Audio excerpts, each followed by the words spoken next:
In a short stretch of time from the mid-90s to the early 2000s, a relatively small group of people started playing around with this thing called the World Wide Web. They had the audacity to think they just might change the world. This project introduces you to the OG players from those hallowed days and lets them tell you what it was like and how you should have been there.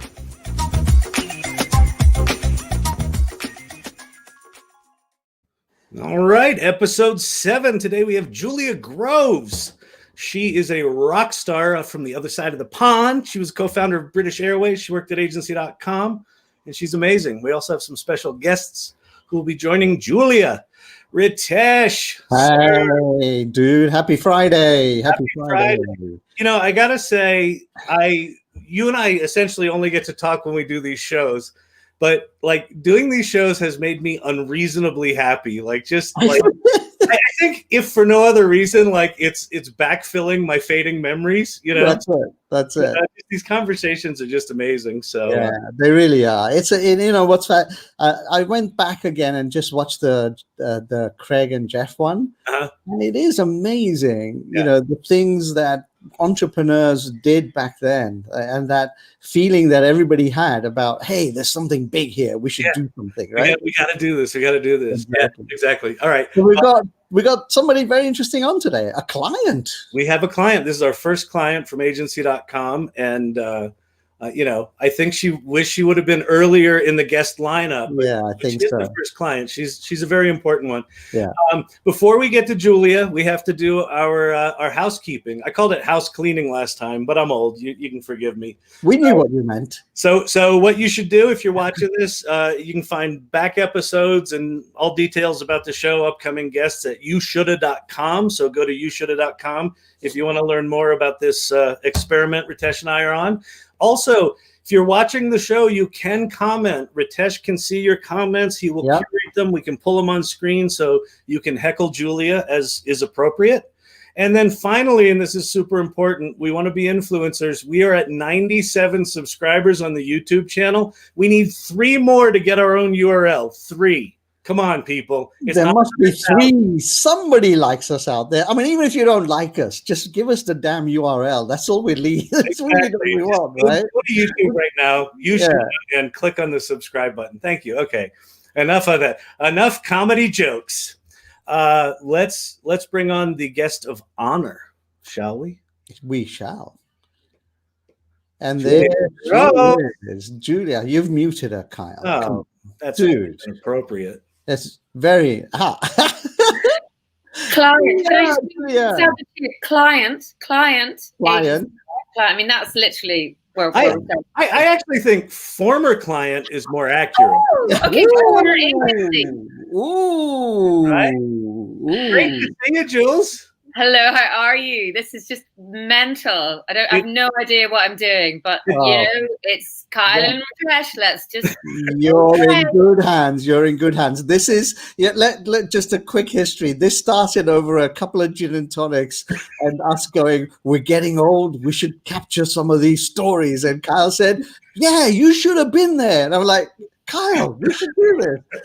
And then you know how Kyle is, right? When you give him an idea, that was it. Within the weekend, we had a site up, we had StreamYard going.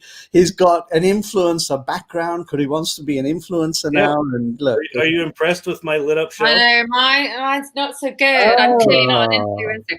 Guys, can we just go back there though? It was so lush. I know, right? I want to be there now. I don't want to, It's just COVID. What a time. I know. So I think that's where we should start, right? Yeah, let's start. I mean, 10 misfits at agency show up in London one day, I think, right? What I want to do before we bring on some agency.com folks is I would actually like to hear, because I don't know this history, is I would love to hear. So by the time we met you had somehow finagled yourself into the position of, I guess, head of digital for this global brand. And I think you're only 27 now, so you had to be like 12. Right. I mean, but finagling's, right up my skill set. If you look up on LinkedIn, you'll see, finagling is there. Yeah. So how did it all begin? How did you get it?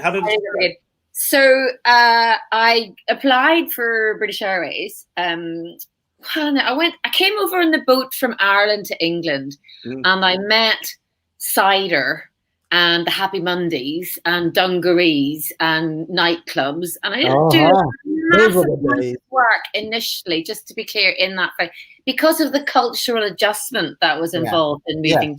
You have to. And so that went so badly that I left the university in question with something called a Desmond tutu. So in the UK, nobody serious gets a tutu in their degree. That's just not cool. So I'd applied for British Airways, and they don't take Desmonds, and they rejected me. Whoa. Right? Wow. Brave. So then I went and did an MBA so I could apply again and come back. And then I got in kind of to BA the second time. Just, nobody puts baby in the corner. So I finally got into and why did I want to? Because I wanted to fly everywhere, and I got a job in the advertising department. And we went out with the Saatchis, and we smoked Marlboro Lights at lunchtime, and we had portfolios under our arms, and we drank champagne. You weren't one of those crews Mm-hmm. hanging out at the Dog and Duck in Soho on a Friday afternoon. Well, Golden Square was a lovely place to be back in the day. Come on, sorry. But there were people there who looked like we look now, boys.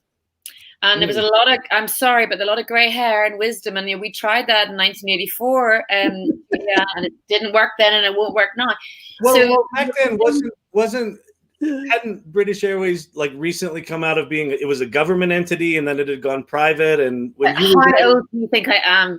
Okay, I don't know. I mean, like decades. Well, Carl, she was 12. Come on, you can't remember what she decades was. Yeah. How dare you? I don't know how long. No, it was the time though, and they changed all the tails. Do you remember they changed the global rebrand, right? Oh, it was one of the I don't know, the highlights of my time at agency.com. You arranged for Newland Sorrell, who did the rebranding of BA.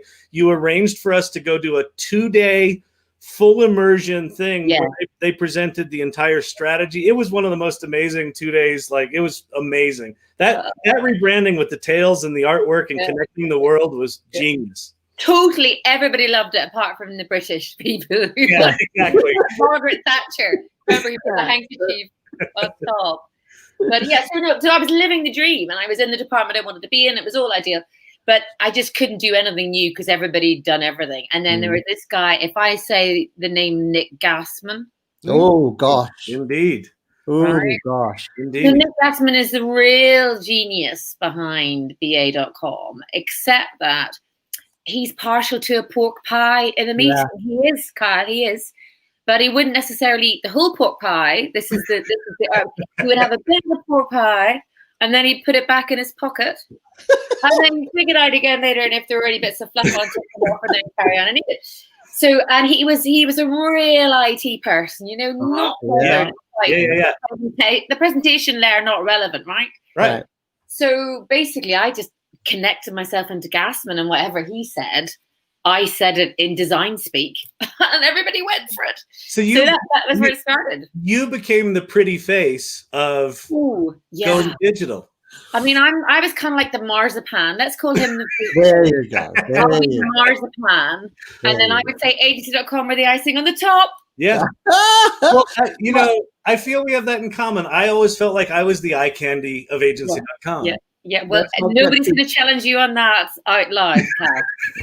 We do it behind his back, Julia, all the time. Yeah. Oh, sorry. Did I say that out loud?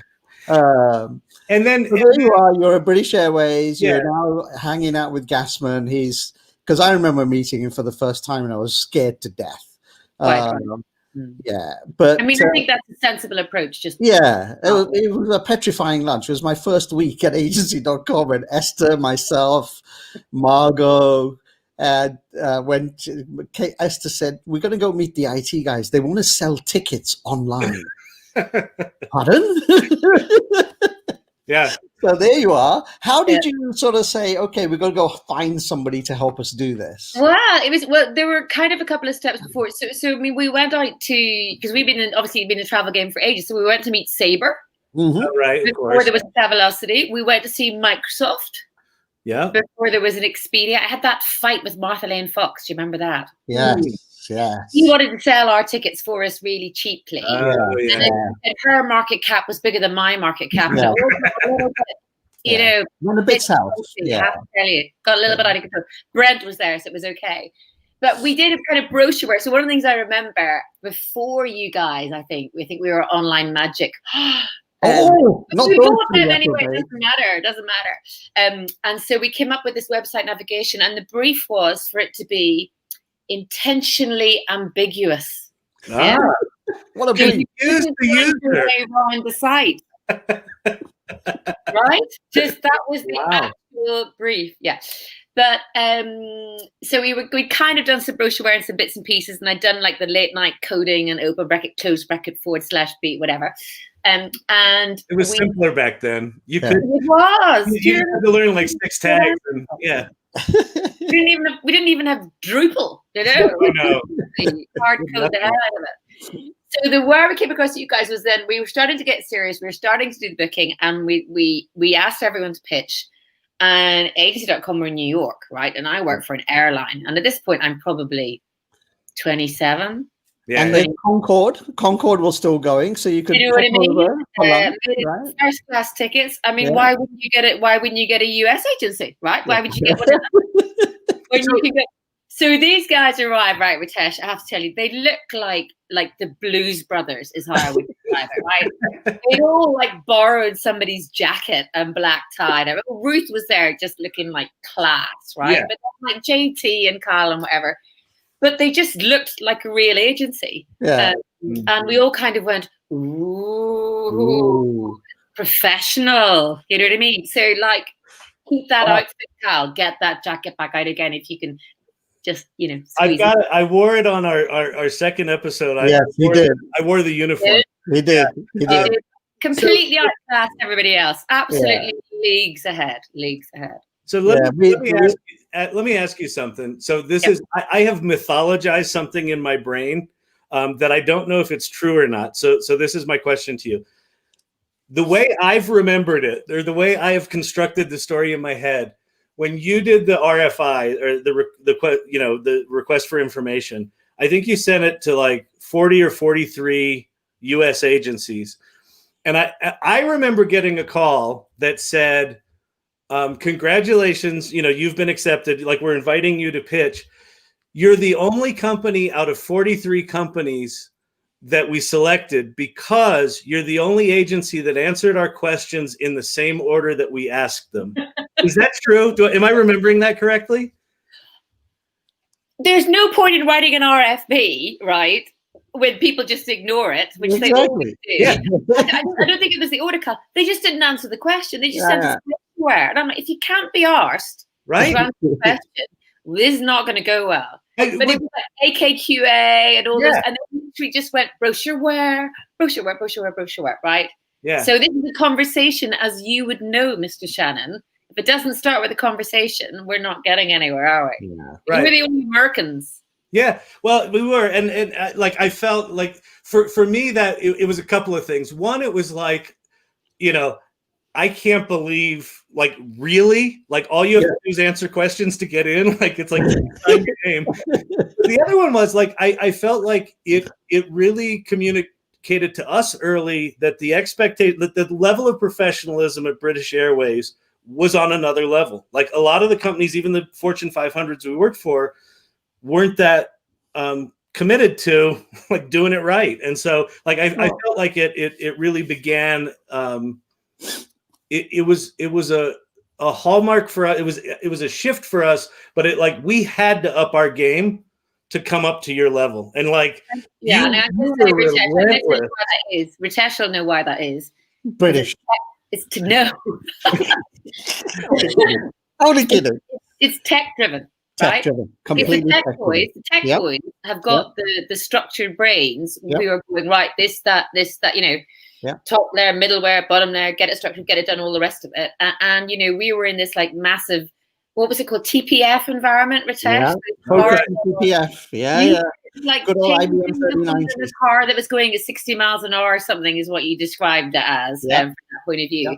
And so I think we were really lucky in the industry because we didn't have any physical product, right? So don't forget there was no Amazon, None of this crap was there. Nobody could do deliveries was the big issue for everything. Yeah. So we had nothing to deliver. And travel agents were printing tickets out still. I mean, there was that time where travel agents were printing tickets and still delivering them to their customers. Oh, right. Messengers.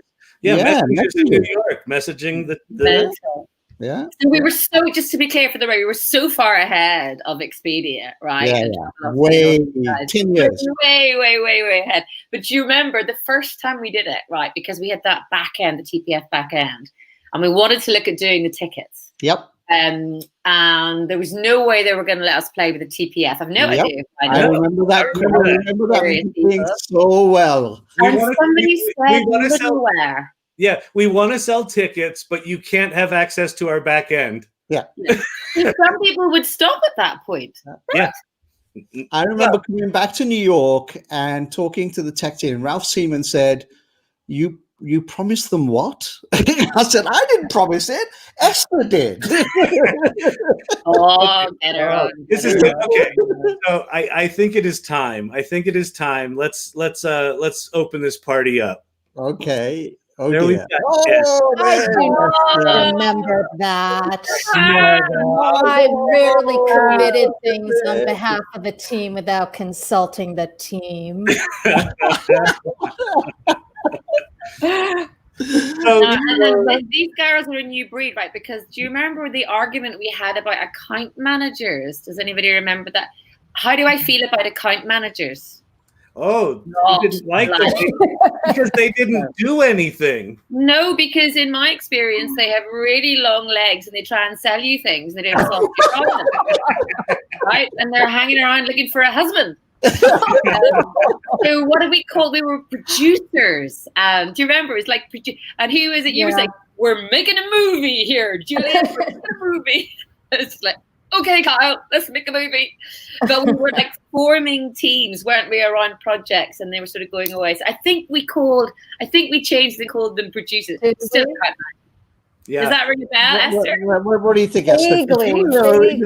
I remember meeting you and Kay when I first joined. Just even before I joined agency, actually, there was some.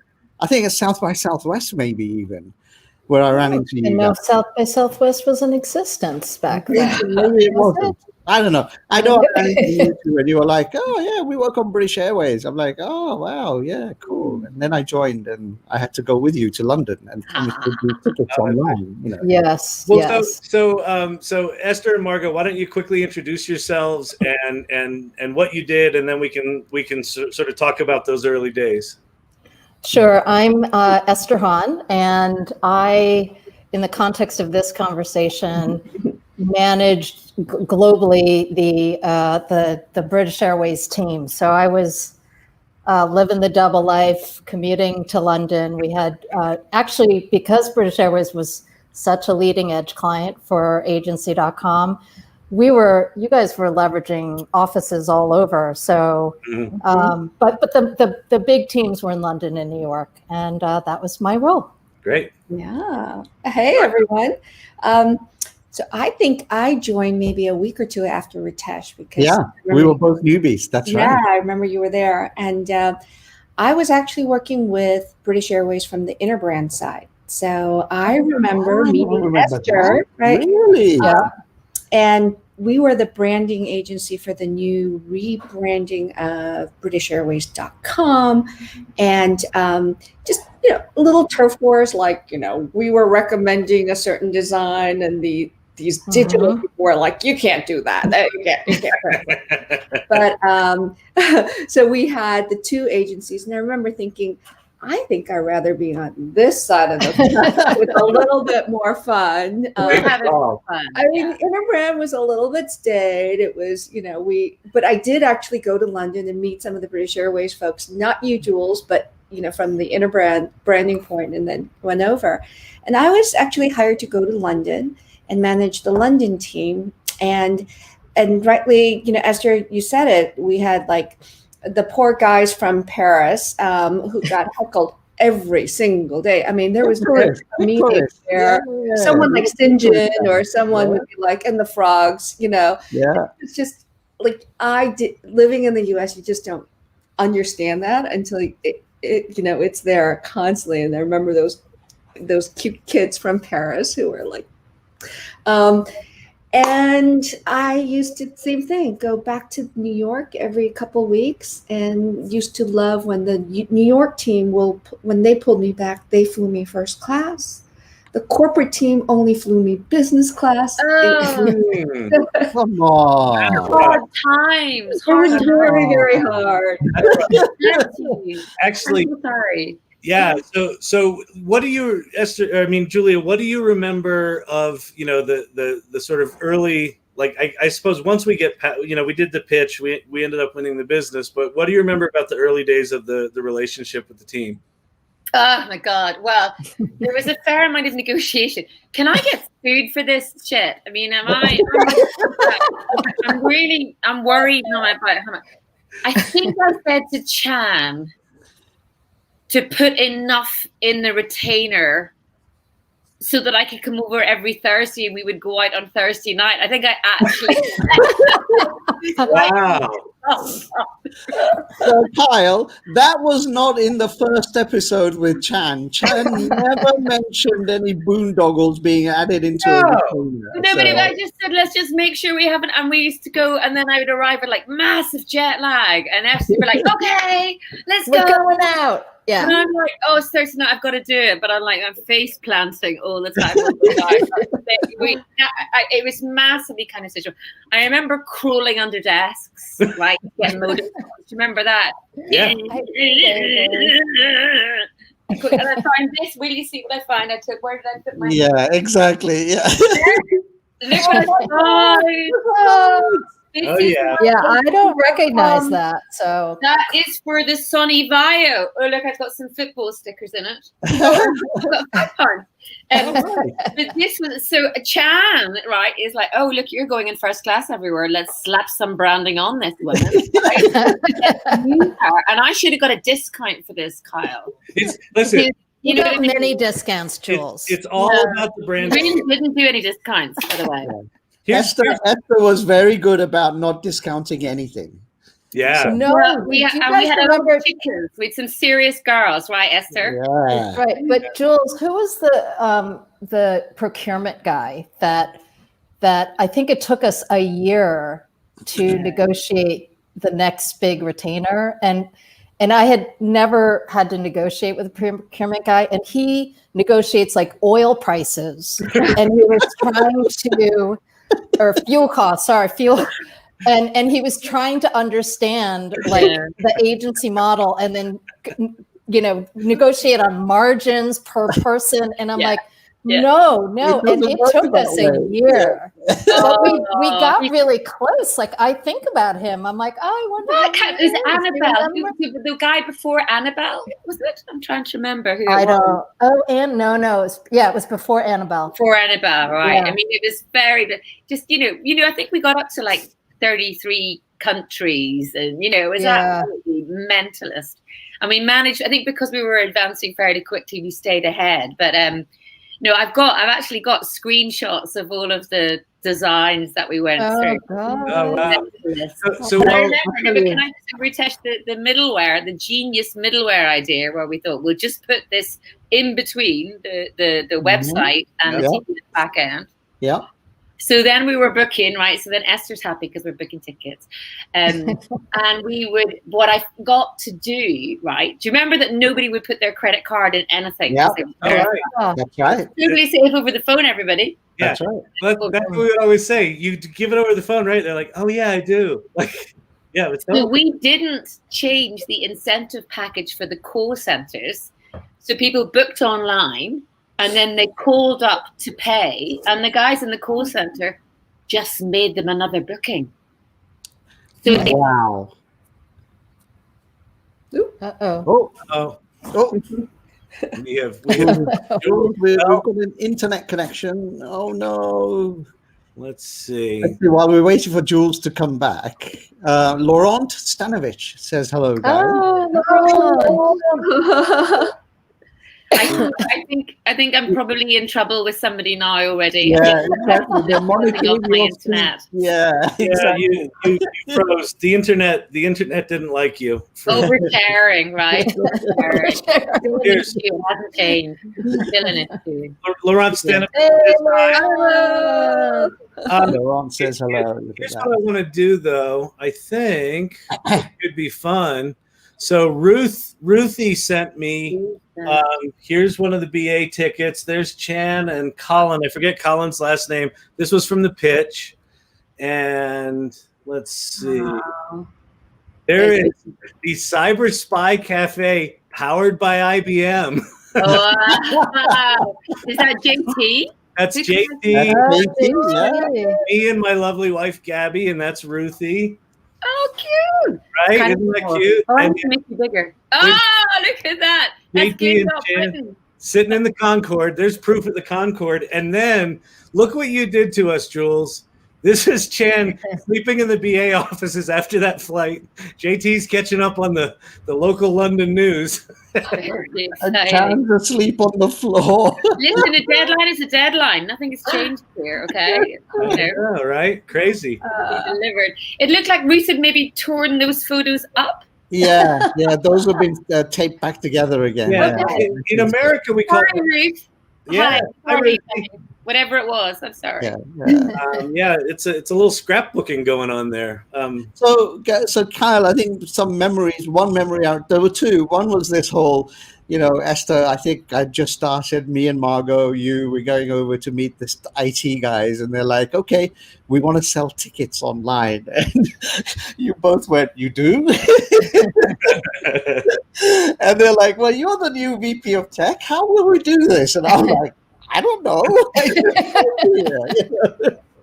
And the other one was, Julia, I remember a quote that we continued to use in pitches. There would be a quote from Julia Groves, client. Oh, well, then that'll change And everything. it was, "You guys at agency.com are magicians. Ah, You're magicians." That was a quote that was attributed to you on many a pitch thereafter. And I didn't get a discount for that either, Esther. No. That was the You did. There were lots of so many value adds. Maybe Yeah. not just Value that. adds. Lots of Value value adds. adds you got. There you You got a lot of extra love, Jules. You know Well, that. you know what I remember also a bit later down the line is your guys' IPO, right? Ah. Do you know how much your IPO cost me? well, yeah. Well, £95,000. £95,000, right? sorry about that. Because you delayed it and delayed it and delayed it and delayed it, and the price went up and up and up. And so eventually, because it was a big party, right? Eventually, I'm just like, I'm gonna get on a plane and I'm gonna come to the party. I get on the plane, you haven't IPO'd. No. I land in New York and you've IPO'd. And the price, and I'm like, I'm literally $100,000 down in the cost of doing that. But that's okay. That's all right. I think we went out at 17 and we closed the day at 102 or something like that. It was 26. We Or were 26. we originally priced it at 12 or 14. Yeah. Then Chan pulled the IPO, put it back on. They priced it at 26. We went out at 98. Was the first trade. That was that was amazing learning about how that whole scam worked. We had no clue what we're doing. And then you come on the road show. Okay, what's the road show? Okay. The reason it took us forever is every time we got close to having the paperwork ready, the SEC would change the laws and we would have to go back and start over. So I think we did that 3 times. So it took forever. I want to share a story that I think talks to kind of the excellence. So you hired us, we scrambled, we did our first quarter, we did whatever we did. I think we need to go back to when Esther started, though. Did you start as a BA person or did you start? Because I know you came into BA, right? Yeah, so my story is, I had graduated from business school. I was in Boston working at a agency/consulting firm focused on the, kind of interactive solutions, it was called at the time. And agency.com acquired this firm.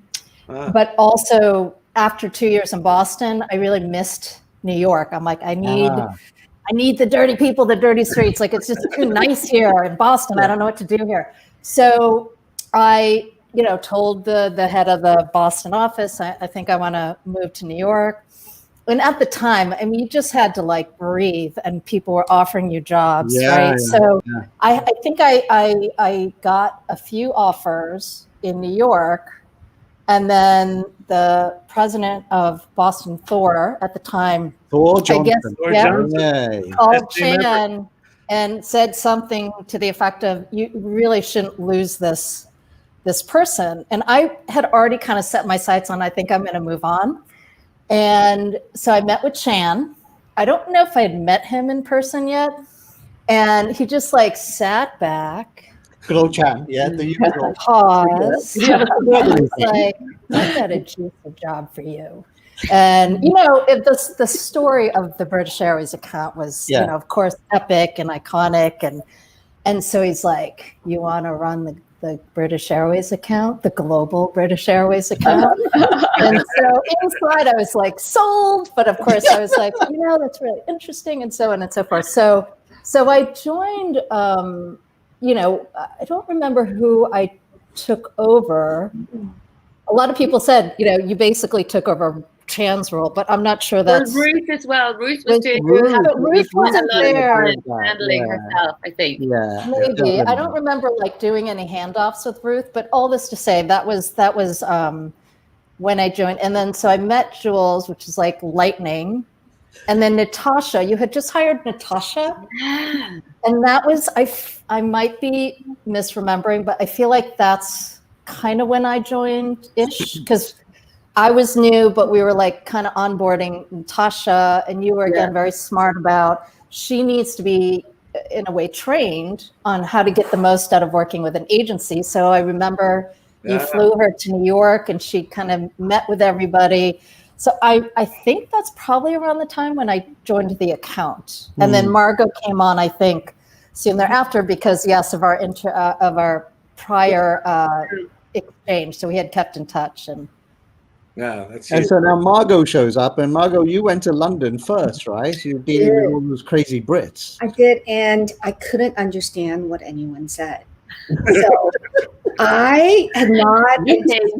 I mean, what the fuck? You're sitting in a room. There's 10 people speaking, and I would literally lean over to St. John, like, what are they talking about? and in a small room, you get like Russell's accent, remember?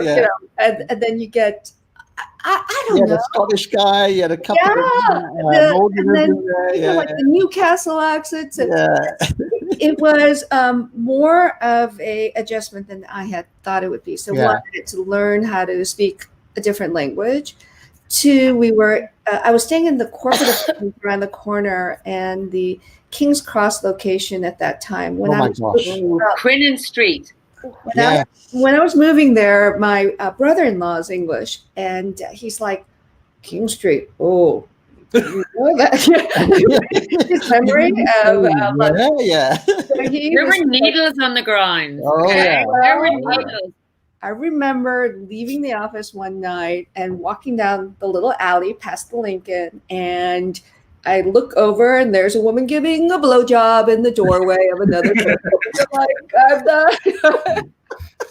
Well, that was the beginning of that whole digital area in London. She was a professional, though. She was a professional. Right. She serviced the professionals in the area. Yeah. And the Lincoln is still there, Margot. Lincoln is still there. Exactly right. No, right. But that little area, and I loved our little office with the pub, the other pub next to it. That was great. Along the water, along the canal.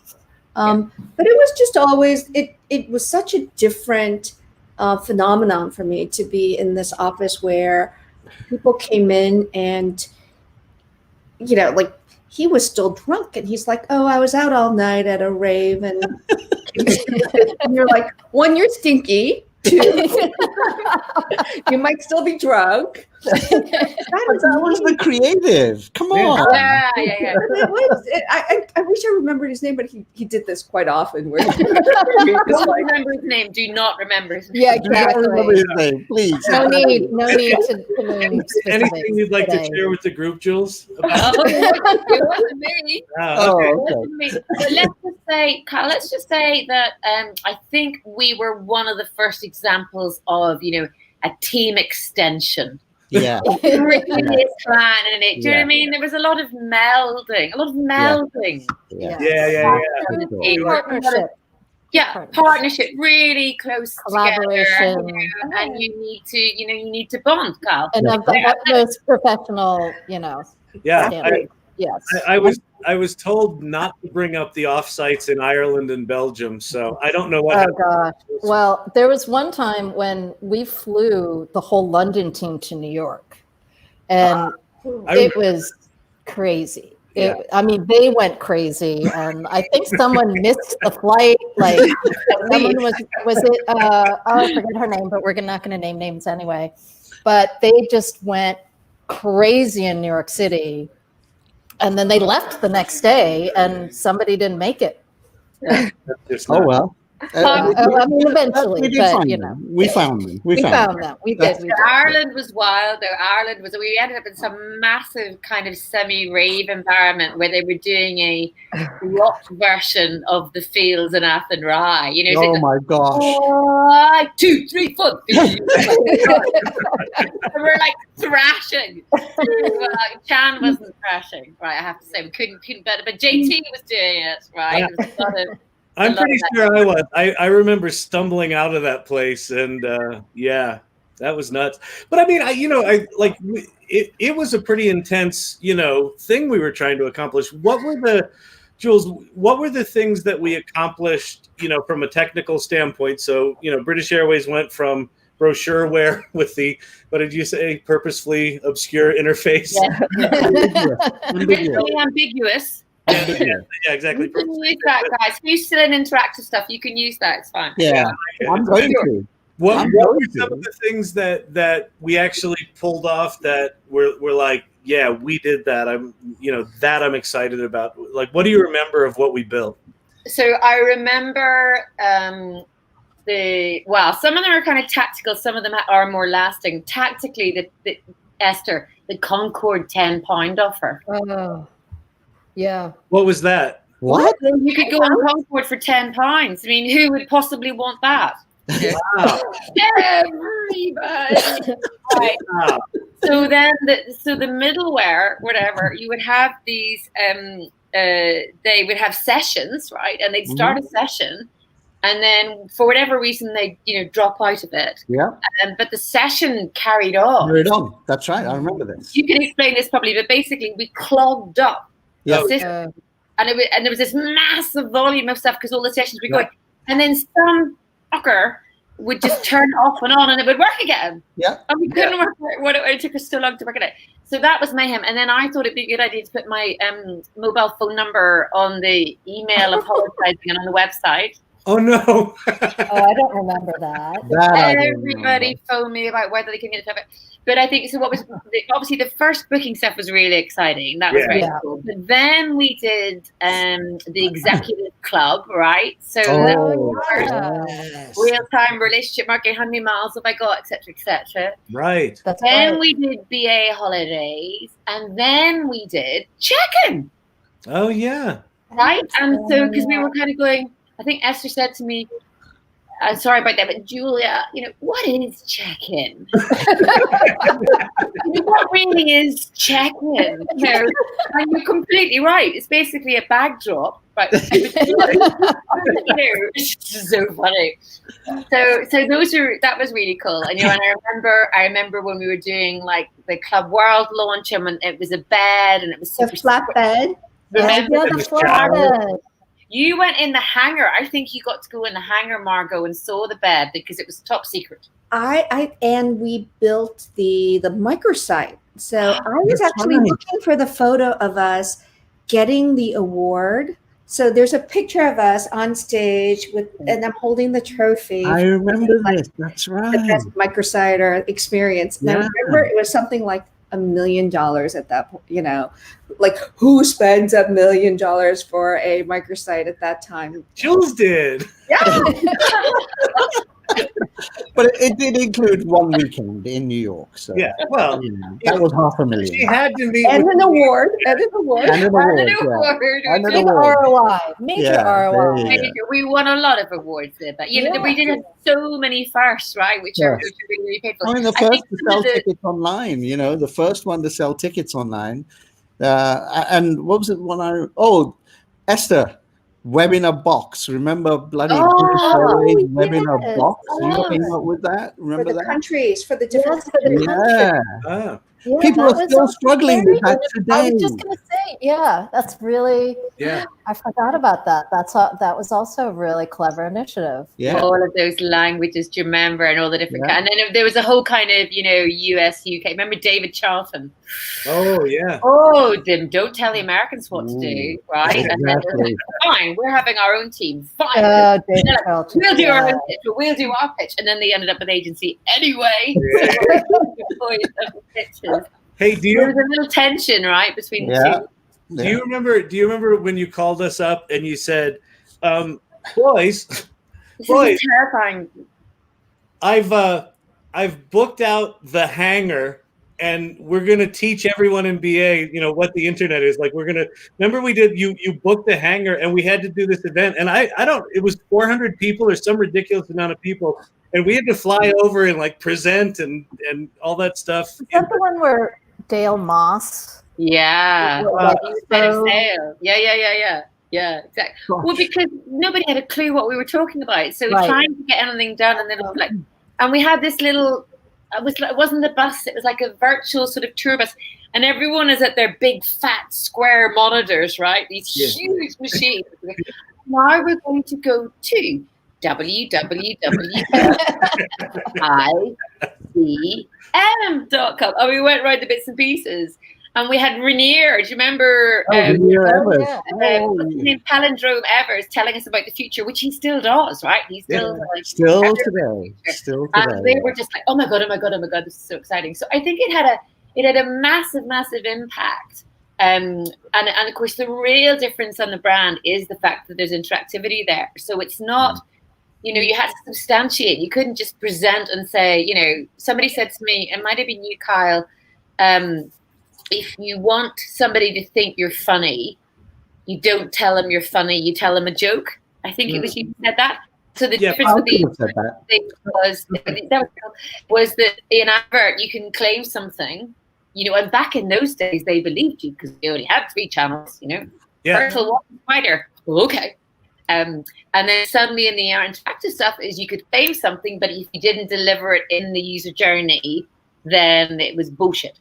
Well, it was the distance with the advent of the internet, the distance between when you make a brand promise and when you deliver it or not is instantaneous, right? So if you say we're about customer service and then your site is, you know, ambiguous on purpose, then you just lied, right? And your customer knows like that. So yeah, it was, I think we were constantly trying to shorten the distance between what does the brand stand for and what are you actually delivering.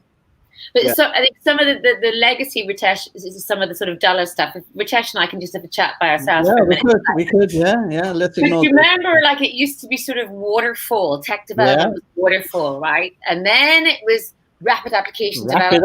I asked somebody to give me a book to read, to understand. And it was like freaking, you know, I kind of a pamphlet would have been fine. But then, of course, we were time boxing. Yeah. Right? And that was the birth of Agile, right? We were bloody Agile in 1998. Yeah. Before you called it that. I know. Yeah, exactly. Well, I wasn't very Agile, but the waterfall stuff was really problematic. And that was the other change was people, you know, they used to come up with an idea, then they would research it at some extent. And then if the research said yes, then we'd start to think about how to build it. And we were like, okay, well, let's just knock it up, see if they like it. Yeah. That's MVP. Yeah, no, it was really great. But Esther, you were just so phenomenal, because I was still like a bit of a kid and had lots I of faked it well then, because I was also just a kid. Yeah, we were all making it up as we went along. Yeah. The thing was, so long as you were like 2 centimeters in front of the next person, That's it. That's it. That was you the were world leading. that was I the guess so. that was it. That was the secret to the That is era. the secret. Yes, it's Yeah. true. That much ahead. Margot, how long did you spend in the UK? I can't remember how long you were there. I was there for almost a year, and Yeah. I lived in Islington. So I lived like one. Wait, you moved out from all the prostitutes and the I live in Islington still, so just Oh, you easy. There you go. Yeah, I was at the Angel, and Oh, my wow. besties were those prostitutes down the street, Excellent. and it's one of those things where I thought I would get to know London, and I did ride a bike around and almost get killed 900 times, but it was one of those times and places where we sound old when we say this, like I could only have appreciated all that was right? I mean, like I don't know if we're ready for that. and trying to think, is there a phenomenon like that today? With all the, especially, I mean, I work tangentially with like the AI team and the virtual reality team, and you're like, What are you doing now, Margot? What do you do now? So give us a quick. I do such boring. I'm at Facebook and I work on payments. Okay. I work on both crypto and fiat currency payments for Facebook. But the real cool kids are the AR/VR kids, right? That big, like I want to be there. I want to like break the walls. Well, you can do an AR, an augmented reality little payment system. You could swipe. There you go. Well, kid. Hey, okay. Right. Wear your little Oculus gear and you're like ready to go to level 95, but you just need to put in $12.99. How do you do that? Well, got a solution for you. But it is this element of when we're in those times, we actually know how special it is and how we are playing this like pivotal role at that time. I mean, I was just thinking about the London Eye, and we had that webcam there, and just how we leveraged some dude's webcam to point it towards the London Eye and paid him a couple bucks and screened it, right? I mean, like we had the British Airways webcam, but it was some dudes, And I just, it was inventive, right? We were inventive all the time. You have to think about crazy stuff, right? How do we realize that? So, many gray hairs later, I want to know that like today we're doing things and it's just as special without always having to look back.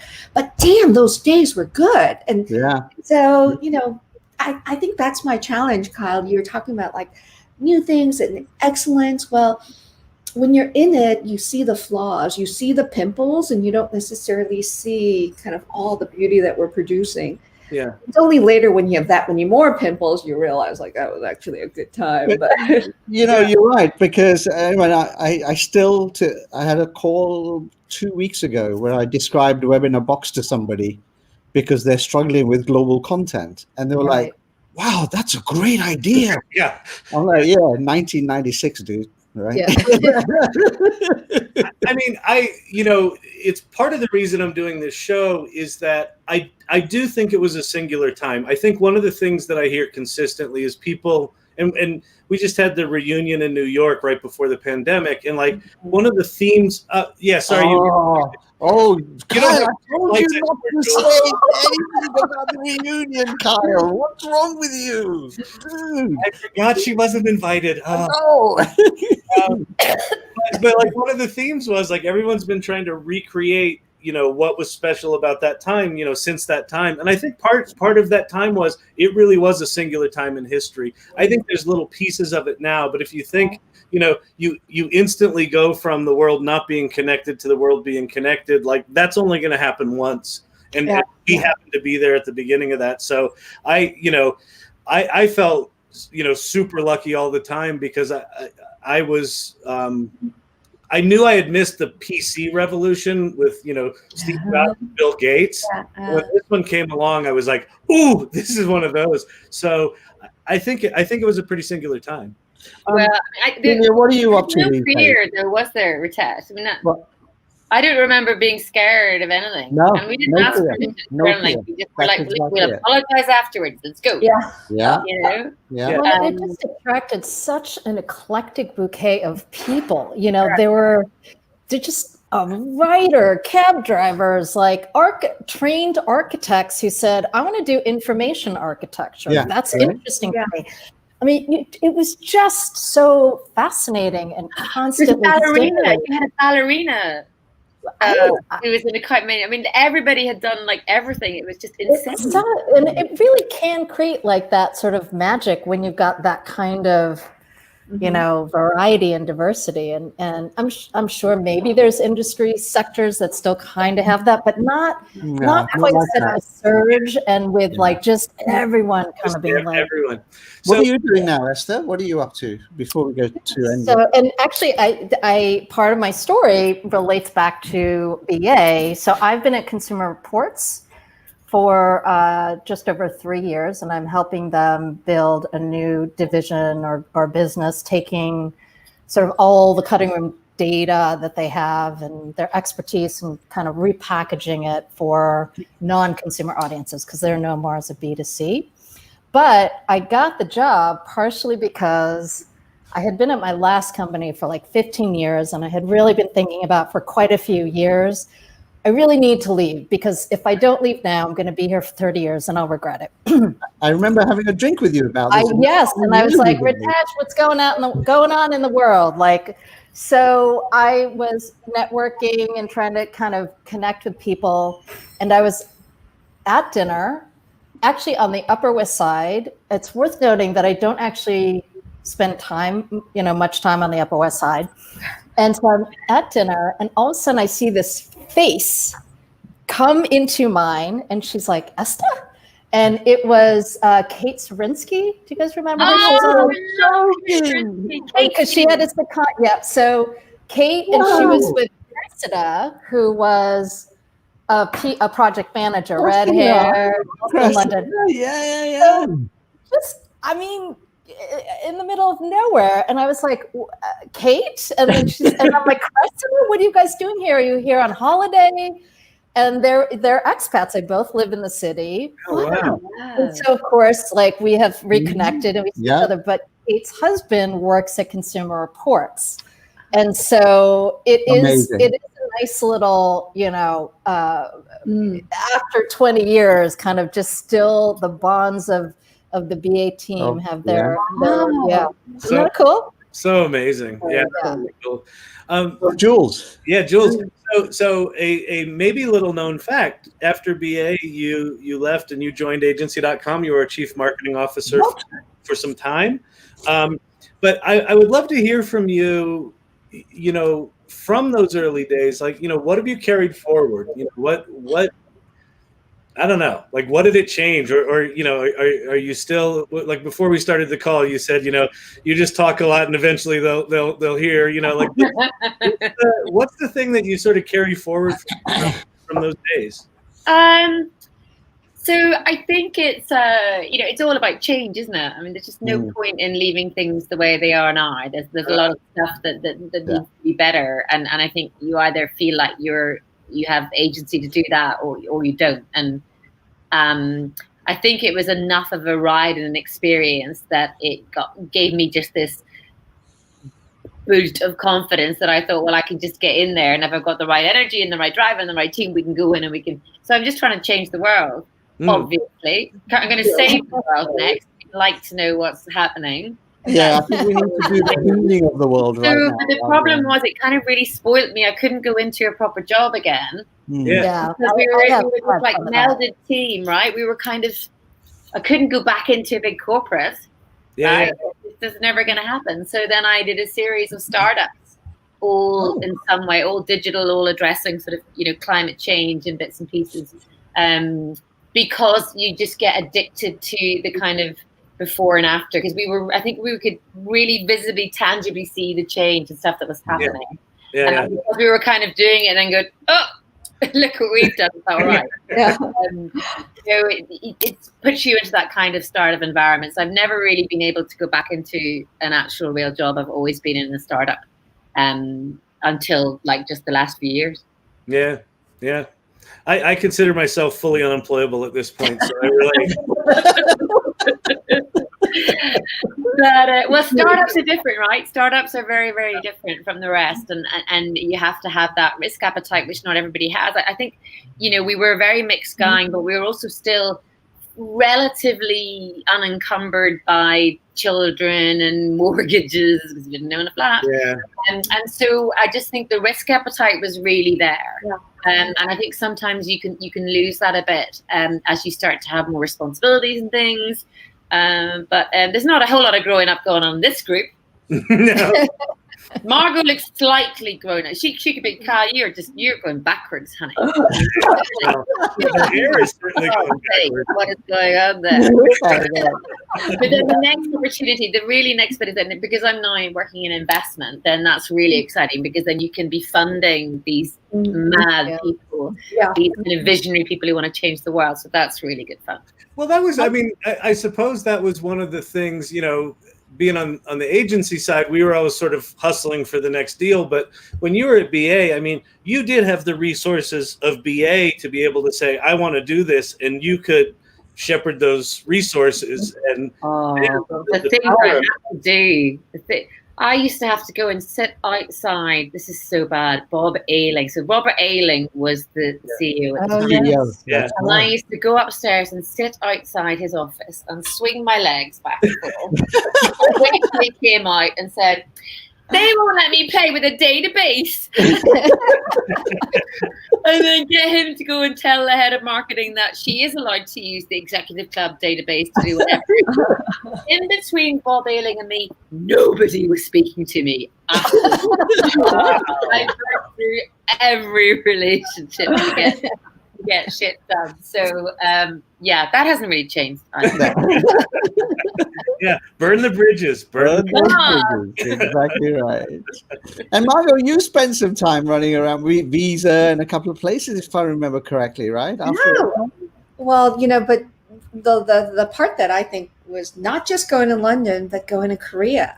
And so that's I feel like one of the last things that agency.com did in their expansion was, they opened the Korea office after we did the Miami. Remember, we did a joint venture in Miami, and then we did Korea. Yeah, go to Korea, and really, working over there for 6-7 months. And I remember the Korea team asking me to stay, and such a difference from London where everyone's out. And at Korea, everyone had a family. And I think at that time I was maybe 32, 33, and sitting out at dinner with the management team, everyone had at least 5 kids, Wow. And I remember saying to them, like, do you know any single people? If I came here, what the hell would I do? We all have 5 kids. So, and literally, because they were all like good, smart people who did all the things. They were really nice. I remember going there. They all had like 9 degrees. Yeah. And they all said, no, we don't know anyone our age who's single. Wow. I'm like, so what the fuck would I do there? Made up, yeah. But it was that magical time of closing out, agency.com and being in Korea. And I don't know if you guys, one of the guys that I took to Korea with me, he married my translator, the woman who was my translator walking around, Perry Bose. He married the translator, and they moved back, and they now live in, the U.S. and have several little children. That's amazing. But after agency, just kind of did various things. I even worked at Yahoo. I remember that. When Yahoo used to be a cool kid, there was. I still have my Yahoo email address. I haven't changed my email address. Me too. Kept it, right? Some people have numbers in their email addresses. Who are these people? Who are those CompuServe guys? Like Ritters 90. Who has a number in there? Yeah, he was the 90th Ritters. Right? Exactly. Really. But think about it.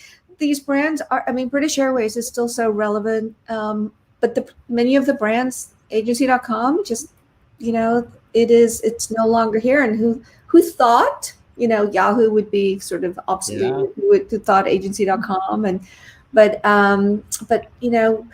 through agency, we got to work on some pretty amazing brands.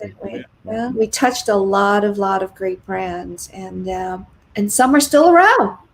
We didn't kill them all. And are there any other little happy ever after stories I need to know about? Are there any little agency? We're going to be doing another episode. Is that a whole other? On February 12th, we're doing a Valentine's episode where we're going to have. That's a great idea. You're really doing. Yeah. We're going to bring those events that are together because of relationships or affairs are incled as well. Yeah. We were thinking lasting relationships, but if you have some folks you want to bring on to, no. I do. I have a couple. Well, listen, it's top of the hour. We've got to run because we all still have day jobs. We're not paying the bills with You Should Have Been There, but Jules, thank you.